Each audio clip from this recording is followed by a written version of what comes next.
My daughter Ella bullied a girl in a wheelchair so badly that she attempted suicide, so I cut off her internet and made her write 500-word empathy essays every day to get the Wi-Fi password until her own friends turned on her and she spent senior year eating lunch in bathroom stalls, living the same hell she'd put Jamie through before finally understanding what she'd done. My daughter Ella has been a bully for what feels like forever. If a kid in her class had a stutter, she'd loudly mock it. If her friend had a head injury, she'd flick her temple. During her classmate's birthday, she literally poured a glass of cola onto the birthday girl's dress. But then last year, this girl in a wheelchair named Jamie joined her class, and Ella turned into a monster like I'd never seen. 2 weeks in, she accidentally poured water onto Jamie's electric wheelchair, causing the brakes to malfunction. After that, it only got worse. Ella and her friends would coordinate accidents where they would bump into her chair and film her struggling to recover. They made a fake dating profile using non-consensually taken photos with descriptions like, "looking for someone who doesn't mind changing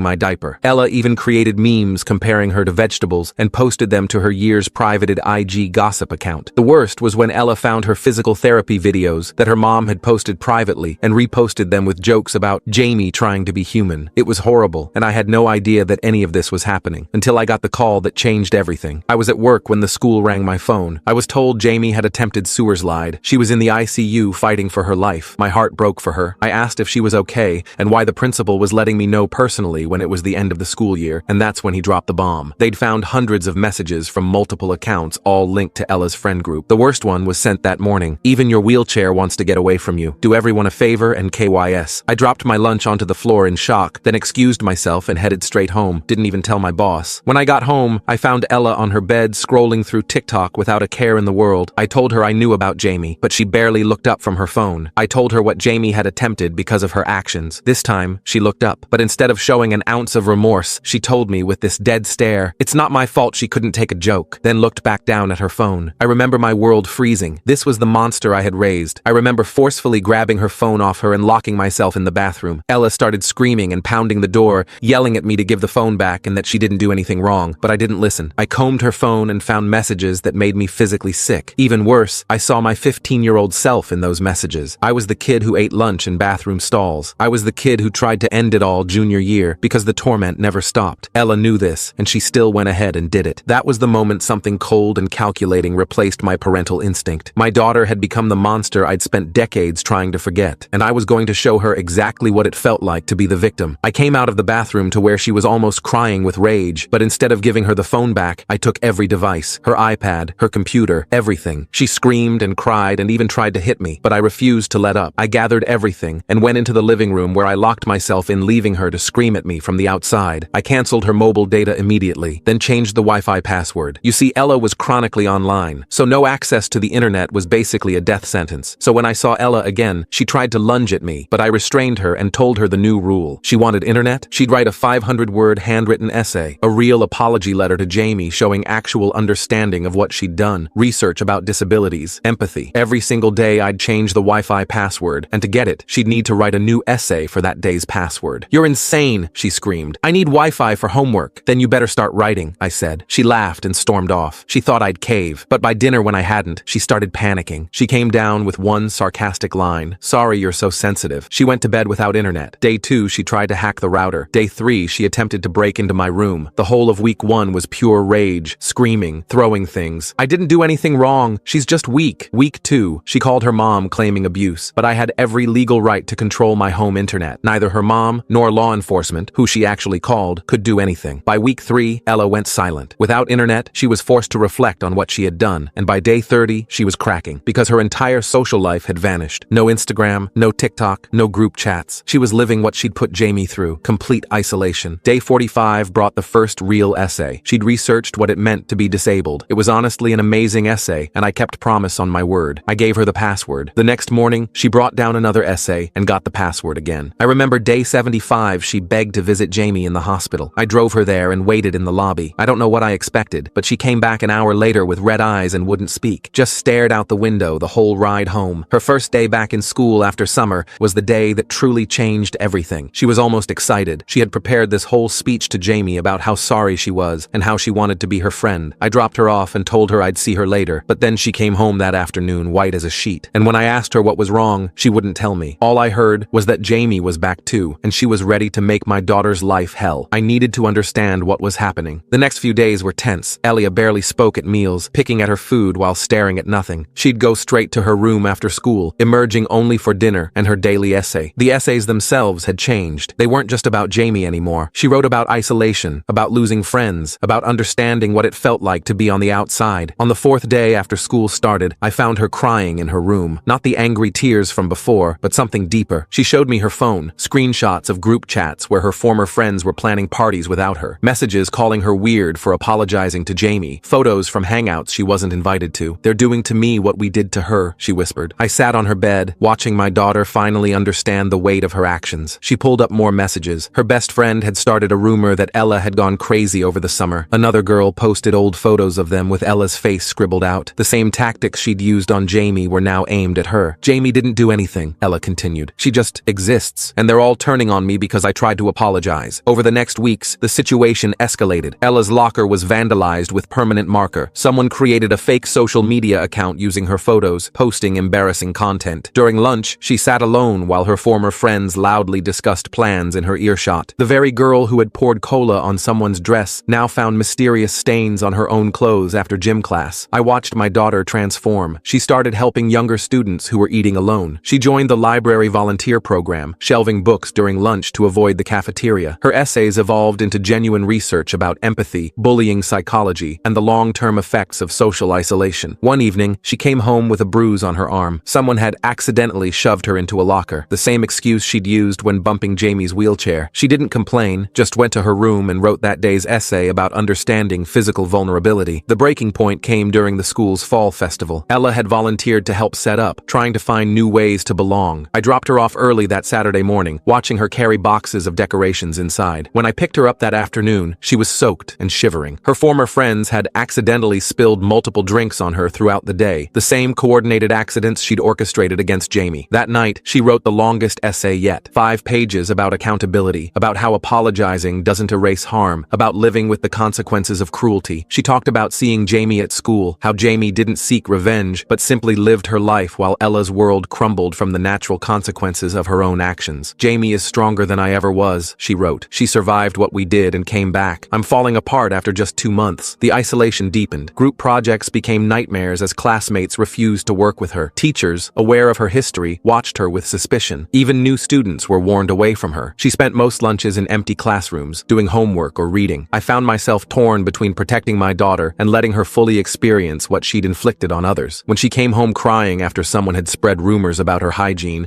mirroring the diaper jokes she'd made about Jamie, I had to leave the room to compose myself. This was exactly what she'd done, but seeing her live through it was harder than I'd expected. One day, she encountered Jamie in the hallway. Elia froze, clutching her books. Jamie simply moved past in her wheelchair, not acknowledging her existence. That non-interaction devastated Ella more than any confrontation could have. She realized Jamie had moved on while she was trapped in the consequences of her own cruelty. I wonder what really made Ella think she could treat Jamie that way, without any pushback from her own dad. This parent watching their kid become everything they hated about their own childhood, that's got to mess with your head in ways they're not even showing us yet. Her grades started suffering, not from lack of internet, but from the emotional toll. She'd sit at her desk for hours, staring at assignments while tears rolled down her cheeks. The confident, cruel girl from summer was gone, replaced by someone who flinched at laughter in the hallways, assuming it was directed at her. I maintained the internet restrictions, but they'd become almost secondary. Ella wrote her daily essays without complaint now, treating them as a form of therapy. She researched restorative justice, wrote about the cycle of bullying, analyzed her own behavior with brutal honesty. The worst day came when someone posted a video compilation of her past bullying incidents, all her cruelest moments, edited together with mocking music. The post went viral in the school community. Parents commented about keeping their kids away from her. Teachers looked at her with disgust. She came home that day and locked herself in her room, refusing dinner. I found her later, sitting on her bedroom floor surrounded by her essays, hundreds of pages documenting her journey from denial to understanding. She looked up at me with hollow eyes. "I destroyed her life for fun," she said, "and now I'm living in the ruins of my own." The next morning, she asked to be homeschooled. I refused. Running away wouldn't teach her anything. She needed to face what she'd created, just as Jamie had been forced to face what was done to her. The difference was, Jamie had been innocent. Ella was experiencing justice. As winter approached, Ella had become a ghost in her own life. She moved through school silently, efficiently, invisibly. Her former friends had moved on to new dynamics, occasionally tossing cruel comments her way, but mostly ignoring her existence. She ate lunch in the special education classroom, helping teachers organize materials, not for image rehabilitation, but because it was the only place where people didn't actively hate her. One afternoon, I saw her watching Jamie from across the parking lot. Jamie was laughing with friends, surrounded by people who'd rallied around her after the sewer slide attempt. The contrast was stark. Jamie had survived and found support. Ella had created her own isolation and found only consequences. That night's essay was different. Instead of analysis or apology, she wrote about acceptance, about understanding that some things can't be fixed, that some harm can't be undone. She wrote about living with permanent consequences, about becoming someone better not for forgiveness, but because it was right. I don't deserve Jamie's forgiveness, she wrote. I don't deserve my old life back. I deserve exactly what I'm experiencing. The question is what I do with this knowledge. As I read those words, I realized my daughter had finally learned what I'd spent months trying to teach her, not through my interventions, but through living the reality she'd created for others. The internet restrictions had started her journey, but her classmates' rejection had completed it. She understood now that cruelty creates its own prison, and she'd locked herself in with her own actions. I watched Ella continue her daily routine of essays and isolation, but something shifted in the house. She started leaving notes for me around the house, not asking for anything, just observations about her day. One morning, I found a sticky note on the coffee maker, describing how she'd helped a freshman find their classroom. Another on the bathroom mirror detailed how she'd picked up someone's scattered papers in the hallway without being asked. Her essays grew more sophisticated. She researched the psychology of group dynamics, wrote about mob mentality, analyzed how she'd weaponized social hierarchies. Each piece showed deeper understanding than the last. I kept every single one in a folder that grew thicker by the day. The school called me in for a meeting. The guidance counselor expressed concern about Ella's social isolation. I explained the situation, showed them some of her essays. They nodded but suggested maybe it was time to ease up. I refused. Natural consequences were the only teacher that seemed to work with my daughter. Ella's former best friend, Victoria, started dating someone new. The boy happened to be someone Ella had once mocked for his acne. I watched my daughter process this information when she overheard it in the hallway. She came home and wrote an essay about karma that made me wonder if she truly understood or was just intellectualizing her pain. Parent-teacher conferences arrived. I attended alone while Ella stayed home writing that day's essay. Multiple teachers commented on her transformation. The girl who once disrupted classes with cruel jokes now sat silently, completed all assignments, helped without being asked. But they also noted her complete social isolation. One teacher mentioned seeing her eat lunch in the bathroom stall, the same place I'd hidden decades ago. I found Ella reorganizing her room one evening, taking down posters of influencers she used to idolize. She created a study space where her vanity used to be. When I asked about it, she simply shrugged and returned to her essay about the responsibility of influence. Her physical appearance changed too. The carefully styled hair became a simple ponytail. The trendy clothes gave way to plain hoodies. She moved through the world, trying to take up as little space as possible, the opposite of the girl who once commanded attention through cruelty. One morning, Ella showed me her phone. Someone had created an Instagram account called Ella's Greatest Hits, featuring screenshots of her past cruel messages. The follower count climbed daily. Parents shared it as a warning. Teachers referenced it in anti-bullying presentations. My daughter had become a cautionary tale. She handled it by writing essays about public shame, about digital permanence, about how her past actions created a shadow she might never escape. She researched reputation rehabilitation, but concluded that some damage was irreversible. The maturity in her writing contrasted sharply with the immature cruelty of her cataloged messages. Winter formal approached. Ella no mencionó ni una palabra. I found her that night reorganizing the garage while her former friends posted photos from the dance. She'd created a workout space, channeling her energy into physical activity. The punching bag she'd asked for became her new outlet. I discovered she'd been tutoring struggling students in the library, not for credit or recognition, but because she had nowhere else to go during free periods. The librarian told me Ella was patient and kind with students who struggled with reading. The same girl who once mocked a classmate's stutter now helped others find their voice. Her grandmother visited for Thanksgiving. She immediately noticed the change in Ella, commenting on how quiet she'd become. At dinner, Ella served others first, cleared plates without being asked, then excused herself to write that day's essay. My mother pulled me aside, concerned about the dramatic transformation. I showed her some of Ella's writing. She cried. Black Friday came and went without Ella asking for anything. Previous years had seen elaborate wish lists and demands for the latest trends. This year,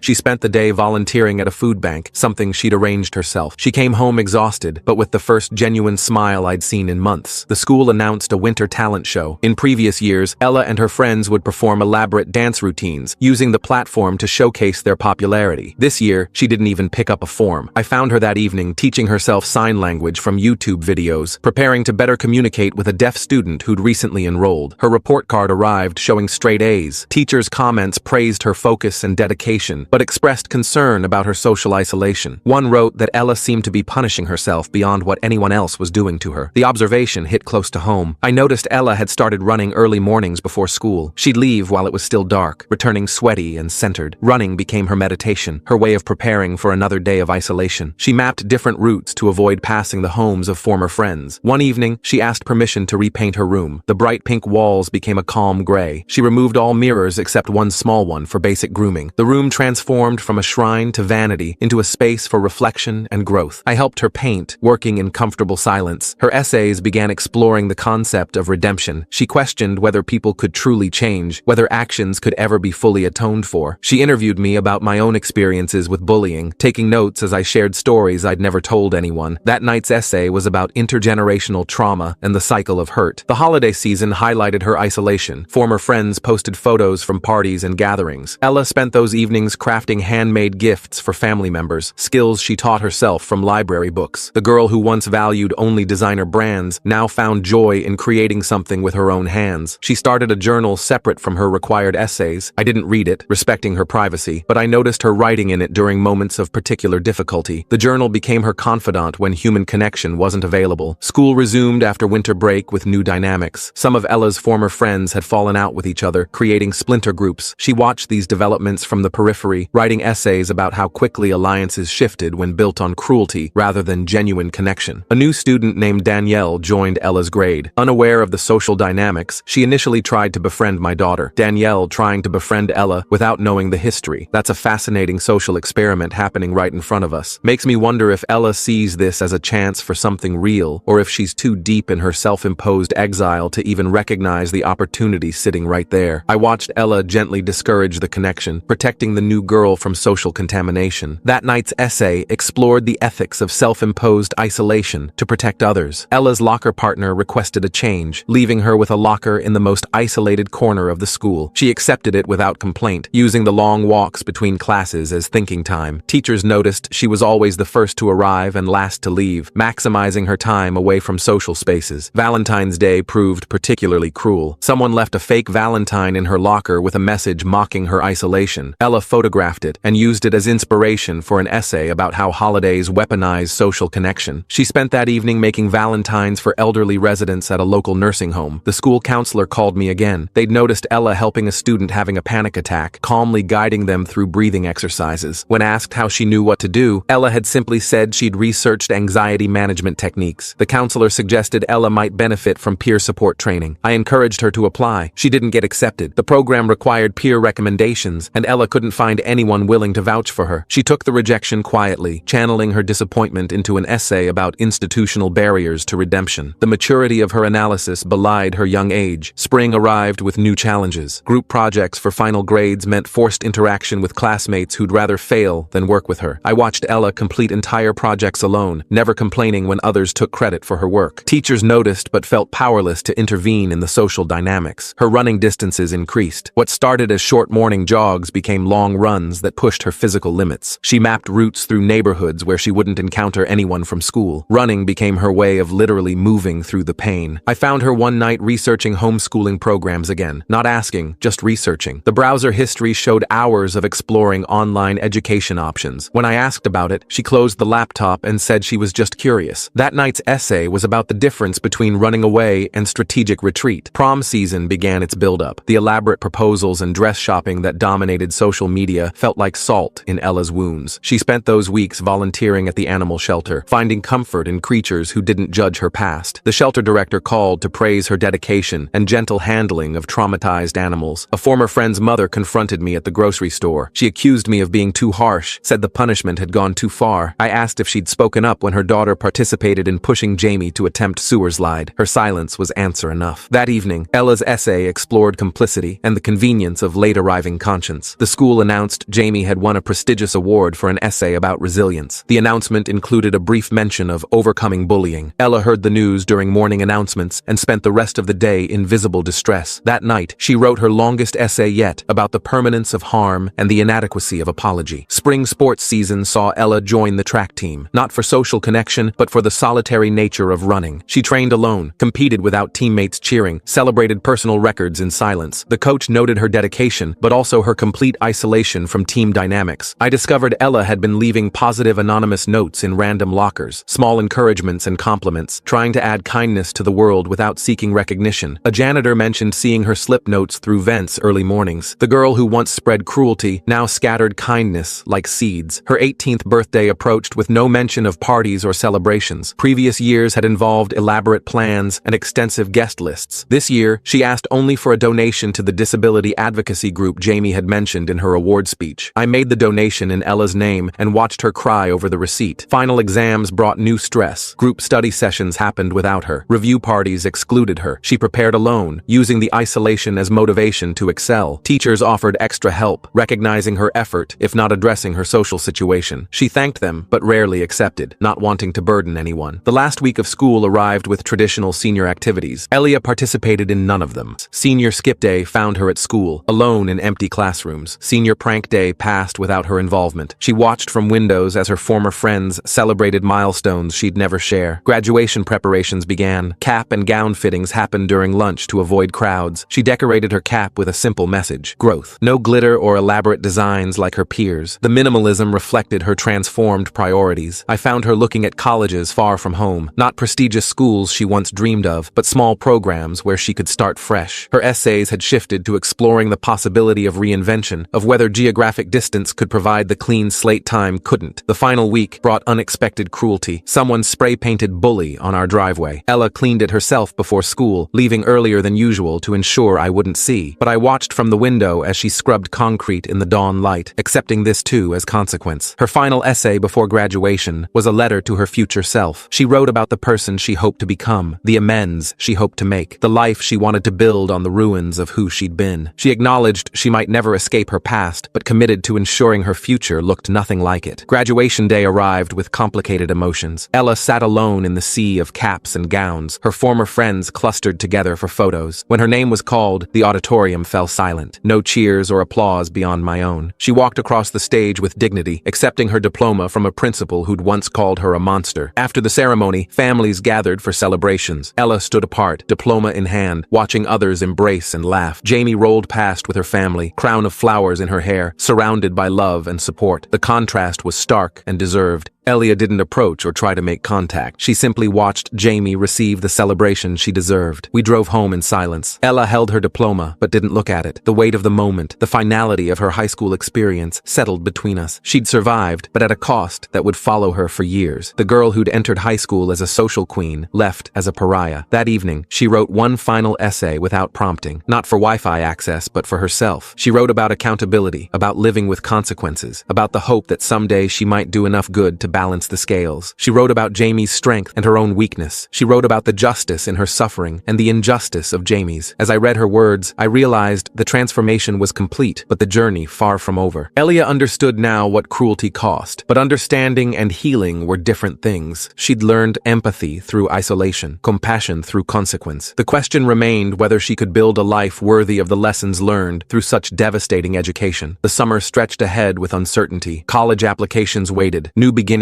beckoned. But first, Ella had to figure out who she was beyond the bully she'd been and the pariah she'd become. The internet restrictions had ended, but the real work of redemption had just begun. The summer days blurred together in a haze of college applications and quiet dinners. Ella spent most mornings at the public library, using their computers since she'd developed an aversion to excessive screen time at home. I'd find her application drafts on the kitchen counter, each one wrestling with how to explain her transformation without making excuses for her past. One afternoon, I discovered her volunteering at a local community center's summer program for kids with disabilities. She hadn't told me about it. The program coordinator mentioned Ella had shown up asking if they needed help. No court-ordered service hours, no college resume padding, just a girl trying to understand through action rather than theory. I watched from my car as she helped a young boy navigate his walker through an obstacle course. The patience in her movements, the way she celebrated his small victories without condescension, showed genuine growth. When the boy's mother arrived, I saw them exchange words. The woman's initial wariness loneliness melted into something like acceptance as Ella helped transfer her son into their van. College rejection letters started arriving in July. Schools that might have overlooked her grades couldn't ignore the disciplinary records. Each thin envelope landed with the weight of consequence. Ella would read them once, nod, then add them to a folder she labeled Earned Results. No tears, no anger, just acknowledgement. Her former friend Victoria posted photos from orientation at her dream school. Ella saw them while using my laptop for application work. Her fingers paused over the keyboard before she closed the browser and returned to her essay about why she wanted to study social work at the local community college. The community center asked Ella to help with their end-of-summer showcase. The community center trusting her with their showcase after everything. That's curious timing. Makes me wonder if they know her history or if she's managed to keep it quiet there. She worked behind the scenes, adjusting microphones for kids using communication devices, ensuring wheelchair accessibility to the makeshift stage. During the show, I spotted Jamie in the audience with her family. The two girls' eyes met briefly. Jamie gave the slightest nod before turning back to watch the performance. Ella's hands trembled as she adjusted another microphone. August brought a letter from an unexpected source. The mother of the boy with the walker had written to the community college, describing Ella's volunteer work. Not a recommendation exactly, but an observation of growth. Ella read it standing in our kitchen, then carefully folded it into her application folder. I found her one evening researching apartment prices near the community college, modest places she could afford with part-time work. She'd calculated budgets in a notebook, factoring in rent, groceries, the bus pass she'd need since she'd never gotten her license. The girl who once demanded designer everything now planned a life of careful simplicity. Her acceptance letter to the community college arrived on a Thursday. No celebration, no social media announcement. She simply thanked me for not giving up on her and went to her room to plan her class schedule. I heard her on the phone with the financial aid office, navigating loans and work-study options with mature determination. The week before classes started, Ella encountered Victoria at the grocery store. I watched from the cereal aisle as her former best friend walked past without acknowledgement. Ella's hand tightened on her cart handle, but she continued shopping, selecting generic brands and checking prices. Victoria's designer purse swung as she grabbed items without looking at costs. Ella's first day of college approached with quiet preparation. She'd bought used textbooks online, organized a simple wardrobe of neutral clothes, packed a lunch to save money. The morning of, she left early to catch the bus, a backpack of secondhand supplies her only accessory. I started getting texts from her during breaks between classes, brief updates about finding the library, navigating financial aid paperwork, the reality of starting over where nobody knew her story. Yet, she understood her past would eventually surface, but for now, she had the gift of anonymity. September blurred into October. Elia developed a routine of classes, studying at the library and volunteer work. She'd made a few acquaintances but kept them at arm's length. I'd overhear her politely declining invitations to parties or study groups, protecting others from potential social contamination when her past inevitably emerged. The community center offered her a part-time paid position, minimum wage, but it covered her bus pass and some groceries. She accepted gratefully, adjusting her class schedule to accommodate afternoon shifts. Her supervisor mentioned Ella was especially good with kids who'd been bullied, though she never shared why she understood their pain so well. Halloween came and went without costume parties or social media posts. Ella worked a special event at the center, helping kids with mobility challenges navigate trick-or-treat activities. She came home exhausted, but with something like peace in her expression. I discovered she'd been attending free counseling sessions at the college. Not court-ordered, not required, just a girl trying to understand herself better. The counselor's office called once when she missed an appointment due to work. The receptionist mentioned Ella was one of their most committed clients. November brought an unexpected encounter. Jamie's mother appeared at the community center during Ella's shift. The woman watched Ella help a girl with cerebral palsy paint a turkey craft. When their eyes met, Ella froze, but Jamie's mother simply nodded and left a donation at the front desk. No words exchanged, but the gesture held weight. Ella's grades from her first semester arrived in December. Straight A's in her general education requirements. Her academic advisor noted her dedication, but also her isolation. Ella had participated in every class, but formed no study groups, made no friends. The advisor suggested joining clubs. Ella politely declined. Winter break meant more hours at the community center. The director trusted her with keys now, letting her open early for families who needed before work care. I'd drive past sometimes, seeing her car there at 6 a.m., setting up activities for kids who'd arrive soon. One morning, she encountered a new family touring the center. The parents mentioned their daughter had been severely bullied at school. I watched Ella's face change as she knelt to the girl's level, sharing resources about resilience without mentioning her own story. The family enrolled that day. Her second semester began with the same quiet determination. New classes, same isolation, continued volunteer work, but something had shifted. She walked with purpose now, not shame. The weight remained, but no longer crushed her. A professor assigned a project on restorative justice. Ella threw herself into research, interviewing experts experts, studying cases, writing with passion born from personal understanding. Her presentation made several classmates cry. The professor suggested submitting it to an undergraduate conference. Ella declined, not ready for that level of visibility. Spring arrived with its usual social media flood of spring break trips and parties. Elia worked extra shifts, saving money, planning for summer courses. Her former life felt like a different universe, one she could observe but never re-enter. The community center's annual fundraiser approached. They asked Ella to speak briefly about the program's impact. She declined repeatedly until the director mentioned it might help secure funding for equipment the kids needed. That night, she wrote and rewrote a 2-minute speech. The fundraiser arrived on a warm April evening. Local families, small business owners, and community supporters filled the modest venue. Ella stood at the podium, hands steady despite her nerves. She spoke simply about the power of patience, the importance of seeing ability within disability, the way helping others had helped her understand herself. No mention of her past, just quiet advocacy for the program. In the audience, I spotted several familiar faces: a teacher from Ella's high school, the mother of a girl she'd once bullied, and in the back corner, Jamie with her family. Ella saw them too, but continued speaking, her voice growing stronger as she described the children who'd taught her about resilience. After her speech, people approached with donations and questions. Ella directed them to the director, slipping away to help clean up, but Jamie's mother intercepted her by the kitchen. They spoke briefly, Jamie's mother's hand touching Ella's arm before walking away. Ella stood frozen for a moment, then returned to stacking chairs. The semester ended with Ella signing up for summer courses and more work hours. Her path forward remained modest, focused on education and service rather than redemption or forgiveness. She understood some bridges stayed burned, some harm remained permanent. As I helped her pack for a slightly larger apartment closer to campus, we worked in comfortable silence. Her possessions fit in a few boxes, mostly textbooks and simple clothes. The essays she'd written during her punishment sat in a storage container, a record of transformation she neither hid from nor displayed. On moving day, she hugged me goodbye with strength that surprised us both. No tears or dramatic declarations, just a girl continuing the slow work of becoming someone better than who she'd been. The road ahead stretched long and uncertain, but she faced it with clear eyes and steady steps. I drove home alone, thinking about the journey from that first phone call about Jamie to this quiet new beginning. Justice had been served not through grand gestures or public redemption, but through daily choices to live with consequences and choose differently. Ella would never undo her past, but she was building a future defined by service rather than cruelty, isolation rather than false popularity, genuine work rather than empty apologies. The girl who'd once destroyed others for entertainment now spent her days helping children navigate challenges she'd once mocked. It wasn't enough, might never be enough, but it was a start. And sometimes that's all any of us can do. Start again, one small right choice at a time. Thanks for reading this story with me. I hope you have a wonderful day. I will see you in the next one.